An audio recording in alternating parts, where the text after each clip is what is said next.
Hello once again. It is now time for the second stage of Test 3. Ooh, I'm so excited. I think I guess the first thing is the penalty system. Since this actually changed a bit since from stage 2. You know, in the first test, the penalty was completely added at the last second. For test 2, I decided to try to make the penalty higher each time, but I don't think it was enough. And so for test 3, I decided to basically go by the doubling up system, which had penalties going at 5, 10, and 20 seconds for the first 3 stages. And because the final stage was 40 seconds long, technically the penalty was 40 seconds, even though regardless of the time limit, it would have just been total failure. So 5, 10, 20, 40. It works out like that.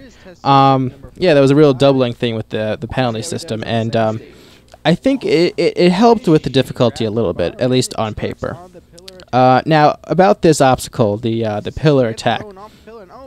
One thing with the description that I mentioned is that they're allowed to get off however they wanted.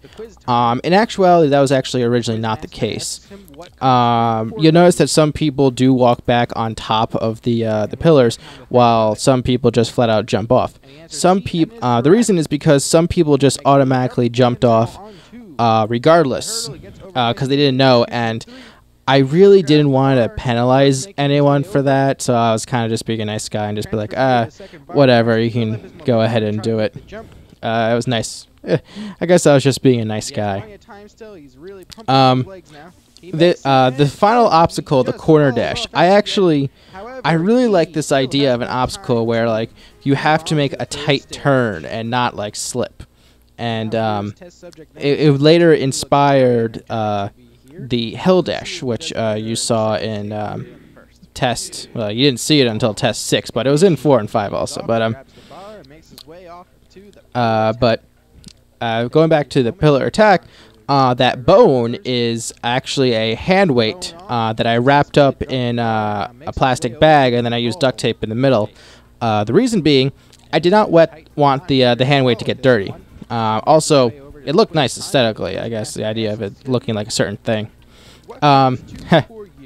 Yes, the Quizmaster was test subject number 42, unless when he was going, it was test subject 8.0. And at the time of this recording, they actually looked similar. They both wore brown shirts, and at the time, they both had fro-like hair.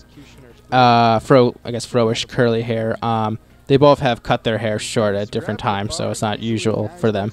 But I like the touch that 42 added to when he was doing the quiz time with that little pose. I think it was a nice touch. I think it added a little flair to the obstacle.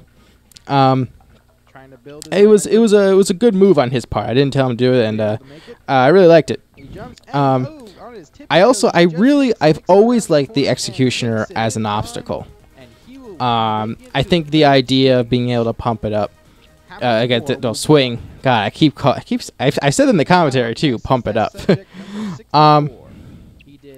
But I think I kind of compare it to the metal spin of Sasuke, which I don't know if you know that's a fair comparison, but it's this obstacle that seems hard, at least compared to the rest of the obstacle, because the metal spin has had some even today has some pretty good wipeouts on it. Poses quite a challenge. Now this run was 64. Fun fact, he was actually the first person to run the course, which is why test subject 42 here isn't actually doing his pose yet, because he didn't craft it. If you look at the Executioner when he gets to it, by the way, that's amazing. I love it when he does that. If you notice, there's no tape. It's hard to see, but there's no tape on there. If you are familiar with third stage, there was tape on it for the monkey gap. And if you look at everyone else's stage 2 run, you will see tape on that first bar.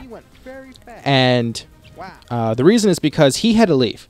So we did stage 2 really quickly for him, and then we did stage 3 for him quickly for him, while most people went to go get something to eat. that was the time where people would go to eat, and I was left high and dry for the most part because I, couldn't leave. But he did stage 2 and 3, and for those of you familiar, spoiler alerts, he passed stage 3, and so at a later date, he ran stage 4. More on that when we get to it. But yeah, he was the first person run, and so that's why you don't see the tape on his bar when he's going. Going back to the Executioner, if you notice in the ground there are white lines. I made those out of paper for the different obstacles.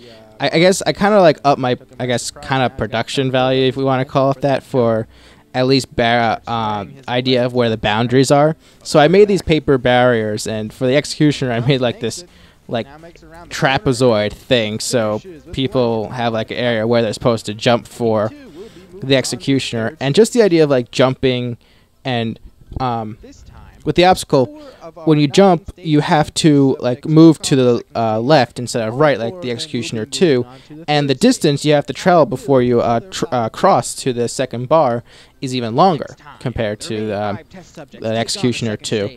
And the idea of just like jumping, grabbing, moving, and then jumping again for victory is just an obstacle that highly appeals to me. And we'll get more to stage 2 in the next part.